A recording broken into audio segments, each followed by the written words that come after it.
ბათუმი მეხუთე Black Sea Jazz ფესტივალს უმასპინძლებს. ფესტივალი 19-დან 24 ივლისამდე გაგრძელდება. წელს ფესტივალი უპრეცედენტო მასშტაბის იქნება და ისტუმრებს ბევრ სიურპრიზს შესთავაზებს. განსაკუთრებული სანახაობა ჯაზის მოყვარულებს საფინალო კონცერტზე ელით.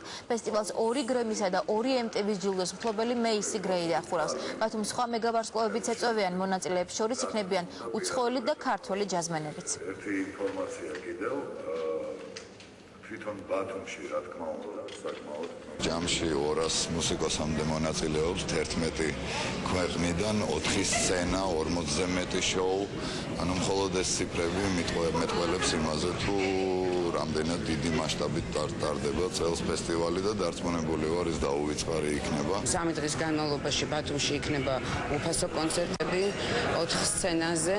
გარდა ამისა ბათუმის ქუჩებშიც გაიმართება კონცერტები. წელს დავამატეთ საფესტივალო ატრიბუტიკა, იქნება გათამაშებები, ძალიან ბევრ სტუმარს ველოდებით, როგორც საქართველოდან, ასევე ძალიან ბევრ ტურისტს უცხოეთიდან. უკვე ტრადიციად იქცა საქართველოს ბანკის მიერ და საქართველოს ბანკის ექსკლუზიური პერსონალური საბანკო მომსახურების სოლოს მიერ ჯაზ ფესტივალის მხარდაჭერა. წელსაც შევთავაზებთ განსაკუთრებულია ბევრ სიურპრიზს, მათ შორის ექსკლუზიურ ფასს ბილეთებზე American Express და სოლო ბარათის მფლობელებისთვის.